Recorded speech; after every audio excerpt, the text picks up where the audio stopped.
सोचो एक छोटी सी गलती के लिए हमारा पेपर रुक जाए तो कितना खराब होगा। तो ये बात आप भी अपनाएं और अपने दोस्तों को भी शेयर करके बताएं कि आपको बोर्ड परीक्षा में किस पेन से लिखना है। किसी बच्चे को 3 रुपए वाला पेन अच्छा लगता है। तो नमस्कार प्यारे बच्चों, कैसे हो आप सभी लोग? उम्मीद करता हूँ बहुत अच्छे होंगे।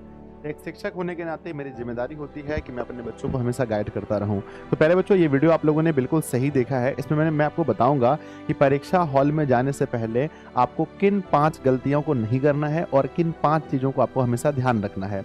मेरे बच्चों, इससे पहले मैंने बताया था कि परीक्षा सेंटर में आपको किन 5 बातों का ध्यान रखना है। ये वो वीडियो है जिसमें आपको मैं ये बता रहा हूँ कि परीक्षा हॉल से बाहर, यानी आप जब एग्जाम देने जाते हो तो घर से लेकर के एग्जाम हॉल तक में आपको किन 5 बातों का ध्यान रखना है। ठीक है ना? आइए देखते हैं प्यारे बच्चों। बहुत ही शानदार वीडियो होगी। आप पूरे वीडियो को देखेंगे, ये वीडियो 100% आपको पसंद आएगी। आप वीडियो को लाइक करना, नीचे एक प्यारा सा कमेंट जरूर करना और अपने दोस्तों में जरूर शेयर करना। चैनल पर पहली बार है तो सब्सक्राइब करके जाना बच्चों, ताकि और वीडियोज आपको मिलती रहें। देखो बच्चों, मैंने बोला है तो आज का मोटिवेशन है विद्यार्थी जी कि जिंदगी मिली है तो कुछ करके दिखाओ। जिंदगी मिली है तो कुछ करके दिखाओ। अगर वक्त खराब है तो उसे बदल कर भी दिखाओ, है ना? वक्त बच्चों, हम है ना, हम बिहार के लोग हैं, हमारे में गरीबी होती है, हमारे में बहुत सारी जिम्मेदारियां होती हैं। अपने आप को बदलने का, अपने आप को प्यारे बच्चों साबित करने का ये पहला पड़ाव है हमारा। विद्यार्थी जी, कक्षा 10वीं, हाथ जोड़ के निवेदन है, अपना 100% झोंक दीजिए और अपने आप को साबित करके दिखाइए कि मैं भी कोई चीज़ हूँ। ठीक है ना? आइए प्यारे बच्चों, देखते हैं किन 5 बातों का आपको ध्यान रखना है।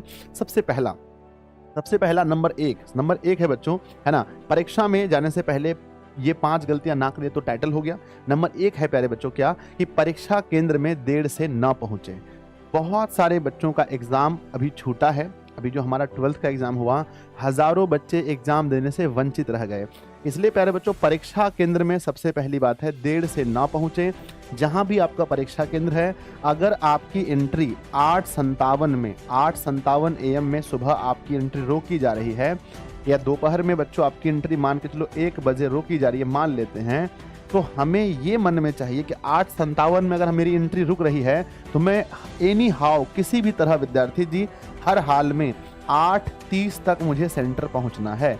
ये आपकी मेंटलिटी होनी चाहिए। और यहाँ पर हमें 12:30 में पहुंचना है किसी भी हाल में। विद्यार्थी जी, हम पूरा दिन रात मेहनत करके, कई रात हम लोग सोए नहीं हैं, कई दिनों को प्यारे बच्चों कहीं अपने परिवार से, अपने फैमिली से नहीं मिले हैं। सोचो एक छोटी सी गलती के लिए हमारा पेपर रुक जाए तो कितना खराब होगा। तो ये बात आप भी अपनाएं और अपने दोस्तों को भी शेयर करके बताएं कि संजय सर ने कहा है कि परीक्षा हॉल हमें मिनिमम 30 मिनट पहले पहुंचना है। बच्चों देखो, मार्कशीट से कुछ नहीं होगा, 5-10 नंबर तो आगे पीछे हो जाएंगे, लेकिन अगर आप एग्जाम ही नहीं दे पाओगे तो कितना बुरा लगेगा। एक 12th बच्चे ने ना, एक 12th का स्टूडेंट था, उसका एग्जाम छूट गया था, वो रो रो के मुझे कॉल किया था, मुझे बहुत बुरा लगता है। तो पहली गलती बच्चों आप नोट कर लीजिए अपने डायरी में, आपको टाइम से पहुंचना है। अपने पापा हैं, भैया हैं, जो भी हैं, जिसके साथ आपको जाना है, अक्सर ऐसा देखा जाता है, वो उसको बुलाते चलिए चलिए। दोस्त होती ना लड़कियों का, वो चाहती ना वो तैयार होगी तब हम चलेंगे। फिर बोलते संगीता तैयार हो जाओ, है ना, ये मोना तुम तैयार हो जाओ। ऐसा नहीं करना है। लड़के लोग में भी देखते हैं, सूरज तैयार हुआ, है ना, मोनू तैयार हुआ। नहीं यार, छोड़ दो उसको। ठीक है, तुम्हारा पेपर है, तुम सभी टाइम पर पहुंचो, किसी भी हाल में तुमको वहां टाइम पर पहुंचना है। ठीक है ना, याद रखना। दूसरा हमारा पॉइंट क्या आता है? दूसरा प्यारे बच्चों, दूसरा आता है, सबसे अंतिम वाला पॉइंट तो और खतरनाक है बच्चों। दूसरा आता है कि ध्यान दीजिएगा, परीक्षा हॉल में जाने से पहले एक अच्छे पेन का चयन कर लें।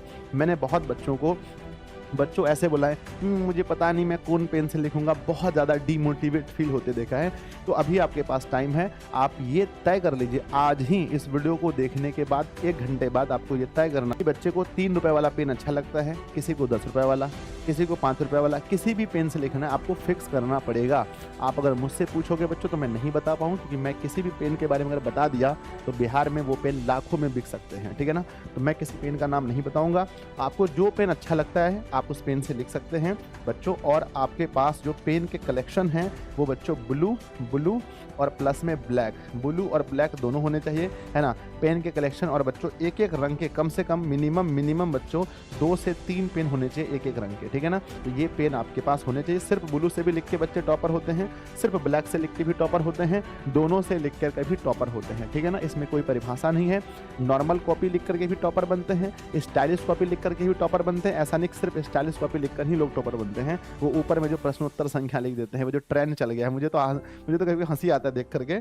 यहाँ पर लिख देते हैं प्रश्नोत्तर संख्या, क्या लिखते हैं, प्रश्नोत्तर, है ना, प्रश्नोत्तर संख्या बच्चों, यहाँ पर 1 लिख देते हैं। उसके बाद यहाँ नीचे आंसर लिखते हैं। ये कौन सा तरीका है बच्चों, मैंने तो कहीं देखा नहीं है। मैंने टॉपर से ही पूछा, उन्होंने नहीं बताया मुझे कि हम लोग ऐसे लिखे थे। बिल्कुल नॉर्मल कॉपी भी लिख करके आप टॉपर बन सकते हैं, ठीक है ना। मैं आपको हिंदी का कॉपी लिख के बताऊंगा कैसे लिख सकते हो आप, है ना। नेक्स्ट आता है मेरे बच्चों, इसके बाद क्या आता है नंबर तीसरे में देखता हूँ। और ये चीज़ें देखेंगे अभी प्यारे बच्चों बहुत ट्रेंड में है, ठीक है ना। हर जगह मतलब बच्चे ऐसे ही लिख रहे हैं। और मतलब मैंने बहुत सारी वीडियोस देखी है जिस पर प्यारे बच्चों यूट्यूब पर हज़ारों वीडियोस पड़ी हैं जिस पर ऐसे बताया गया है। तो आप ऐसे भी लिख करके आप टॉपर बन सकते हैं, नॉर्मल भी लिख कर टॉपर बन सकते हैं। ऐसा नहीं कि ऐसे लिखने से नहीं हो सकते, दोनों ठीक है ना। मैंने बताया ना, दोनों से आप बन सकते हैं, ठीक है ना। आगे विद्यार्थी जी क्या आता है कि ध्यान दीजिएगा, जब आप एग्जाम हॉल देने जाएंगे एग्जाम के दिन, तो बच्चों भोजन बच्चों बिना तला और छना खाकर जाएं। इस चीज को याद रखना। हजारों बच्चे विद्यार्थी जी एग्जाम के दिन अपने भोजन की वजह से 10 नंबर हर पेपर में कम करके आते हैं। तो प्यारे बच्चों सबसे पहली बात याद रखना कि कोशिश करना कि भोजन शाकाहारी हो, क्योंकि वो तुम्हारे अंदर मांसाहारी वाला फील नहीं देगा, है ना। इसलिए आपको शाकाहारी भोजन करना है। पहली बात क्या है कि भोजन कोशिश करना, आप कितना भी मांसाहारी जीव हैं फिर भी कोशिश कीजिएगा भोजन क्या होना चाहिए, शाकाहारी होना चाहिए। और उसमें भी प्यारे बच्चों तला और छना नहीं होना चाहिए। यानी आप बच्चों पराठा खाकर नहीं जा सकते, आप पूरी छना हुआ खाकर नहीं जा सकते, आप नॉर्मल ऐसा प्यारे बच्चों बहुत मतलब ना उबला हुआ सब्जी रोटी खा सकते हैं। आप बच्चों चावल और वो खा सकते हैं, सब्जी खा सकते हैं। या बच्चों हो सकता है कि नॉर्मल जितना खा सकते हो, फल जितना खा सकते हो, सेब खाओ, अंगूर खाओ, बेदाना खाओ, रसगुल्ला लास्ट में खा लेना, समझ रहे हो मेरी बात को। तो वो सब चीज़ खा करके आप जाइए, है ना। दही खा के जाइए, ताकि ना लोग दही खाने के लिए क्यों बोलते हैं, क्योंकि वो पेट को ठंडा रखता है। अगर सोचो अगर एग्जाम हॉल में आप गए और बच्चों जो भी चीज़ हम खाते हैं उसका ऑक्सीकरण होता है, ऑक्सीकरण के बाद बच्चों हमारा माइंड पर उसका असर पड़ता है। तो जितना आप भोजन कम करते हैं, जितना आप अच्छा भोजन करते हैं, हेल्दी करते हैं, फल फ्रूट जूस वगैरह पी के जाइए, एग्जाम आपका बहुत सुंदर जाएगा, ठीक है ना। चलिए अब आगे बढ़ते हैं नंबर चौथे में। चौथा बच्चा आपको क्या करना है, नंबर चौथा में क्या आपको रखना है याद कि आपको आरामदायक कपड़ा पहन के जाना है, ठीक है ना। हम देखते हैं बहुत बार एग्जाम हॉल में, क्योंकि आप एग्जाम हॉल में घुसने से पहले आपको हजारों बच्चे देखने वाले हैं। नॉर्मल साहब देख रहे हो मुझे, ये बच्चों इसे कहते हैं आरामदायक कपड़ा। ये आरामदायक कपड़ा है, ना तो कहीं से टाइट है, ना तो हमें बैठने में प्रॉब्लम है, बिल्कुल आरामदायक है। मैं अक्सर देखता हूँ बच्चे, खास करके लड़कियों को देखता हूँ, ऐसे ऐसे कपड़े पहनकर जाती हैं, ऐसा लगता है वो बच्चों परीक्षा हॉल में नहीं, वो मॉडलिंग करने गई हैं, ठीक है ना। तो पहली बात ये है कि आपको कपड़े बिल्कुल नॉर्मल पहनने हैं, ऐसा नहीं कटफट हो इधर उधर सा, ऐसा नहीं, बिल्कुल नॉर्मल, पूरा बदन ढका हो, बहुत सुंदर सा हो, एकदम अच्छा कपड़ा हो जो बैठने में आरामदायक हो। बहुत सारे लड़के ऐसे ऐसे जीन्स पहन लेते हैं, बैठने में प्रॉब्लम होती है, फिर वो बैठते हैं ऐसे ऐसे करते रहते हैं, उठते रहते हैं, बैठते रहते हैं, जिससे तुम्हारा टाइम बर्बाद होता है। तो बच्चों कपड़ा वही खरीदें अगर खरीदना है तो। अगर आप पहले से ही खरीद चुके हैं, जो भी कपड़ा है आपके पास वो बच्चों आरामदायक हो, यानी बैठने में थोड़ा ढीला ढाला है, देखने में खराब है, ठीक है, देखना इंपॉर्टेंट नहीं है, आपको कैसा फील दे रहा है। कुछ ऐसे कपड़े हम पहन लेते हैं जो अपने आप को बच्चों अनकंफर्टेबल महसूस होता है। परीक्षा सेंटर में गए, आपको शर्म लग रहा है कि सबको हम ही को ऐसे झांप कर रखे हैं, है ना, ऐसे करके झांप कर रखे हैं, ऐसा हम ही को देखेगा, है ना, ऐसे करके आप ऐसे करके बैठे हैं, हम ही को देखे, नहीं बच्चों, तो ऐसा नहीं होना चाहिए। आपको अनकंफर्टेबल महसूस नहीं होना चाहिए। कपड़ा ऐसा हो जो आप बहुत, जैसे IAS ऑफिसर वगैरह लड़कियों को मैं कहता हूँ, सूट सलवार जो होता है बहुत अच्छे वाला, बहुत सुंदर वाला, वो पहन के जाना, कोई दिखावा नहीं, नो, बिल्कुल शो नहीं करना है। कपड़ा जितना आरामदायक होगा आपका पेपर उतना अच्छा जाएगा, आप पर वैसा पॉजिटिव वो पड़ेगा, वाइब्रेशन आएगा। नेक्स्ट पैरा बच्चों सबसे अंतिम है, सबसे इंपॉर्टेंट है।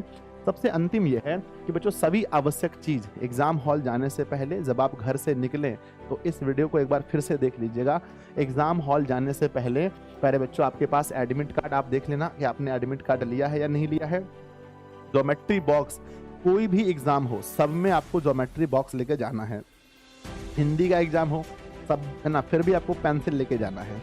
ज्योमेट्री बॉक्स हर एग्जाम में होना चाहिए आपके पास। और साथ में बच्चों पेन आदि, है ना, ज्योमेट्री बॉक्स में अच्छे पेन आपको लेना है, आदि बच्चों साथ लेकर जाना है। बाकी क्या रूल है जूता वगैरह पहनने का देख लेना, जूता वगैरह का मैंने रूल नहीं देखा, नहीं पहनना तो नहीं पहनना, चप्पल पहन के जाना, स्लीपर कोई दिक्कत नहीं है, ठीक है। मेरे बच्चे आरामदायक होना चाहिए। मैंने कोई भी पेपर आज तक जूते पहन के नहीं दिए हैं, ठीक है ना। शायद वो पार्ट 1 पार्ट 2 में मैंने दिए थे, मैट्रिक इंटर में नहीं दिए थे, ठीक है ना।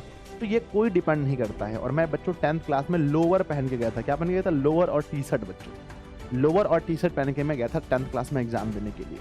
सुनिए मेरी बात को, तो ये डिपेंड नहीं करता है कि आप क्या पहन कर जाते हो, ये डिपेंड करता है आपको कैसा फील हो रहा है, कैसा महसूस हो रहा है, आपका पेपर अच्छा जाना चाहिए। ठीक है, तो प्यारे बच्चों, हम उम्मीद करते हैं कि आपको ये पांचों बातें समझ में आई होंगी। नंबर 1 मैं फिर से रिपीट कर देता हूँ, परीक्षा केंद्र में टाइम से पहुंचना है। भैया दीदी जो भी साथ में जाएंगे, पापा, उनको बोल दीजिए भाई पापा टाइम से मुझे पहुंचा देना। ठीक है, दूसरा आता है मेरे बच्चे, सेकंड आता है कि अच्छे पेन का आप चयन पहले ही कर लो। ठीक है, तीसरा पॉइंट आता है विद्यार्थी जी भोजन बिना तला छना खाकर जाना, जूस वगैरह ज्यादा पी के जाना, रसगुल्ला खा के जाना, आरामदायक कपड़े पहनना, कोई नौटंकी नहीं चलने वाला है। अगला बच्चों 5वें में सभी आवश्यक चीजें, एडमिट कार्ड, डॉर्मेट्री बॉक्स, ये सब लेके जाना। और बच्चों कटिहार पूर्णिया के आसपास के क्षेत्र हैं, तो मैं किसी एक कॉलेज में घूमने आऊँगा, तो अगर आप लोग मिलोगे तो फिर वहाँ पर हम लोग मिल के थोड़ी सी बातें कर लेंगे। टाइम से पहुँचना किसी हाल में। और विद्यार्थी जी जाइए, आप लोग को एग्जाम की अग्रिम शुभकामनाएं, पेपर दीजिए, जो भी तैयारी बचा है उसको कीजिए अच्छे से। इस वीडियो को अपने दोस्तों में शेयर जरूर कीजिएगा, और आपको ये वीडियो कैसा लगा आप मुझे ज़रूर बताइएगा। क्या आप ऐसी वीडियोज़ और चाहते हैं, मुझे ये भी लिखिएगा कमेंट बॉक्स में। धन्यवाद बच्चों।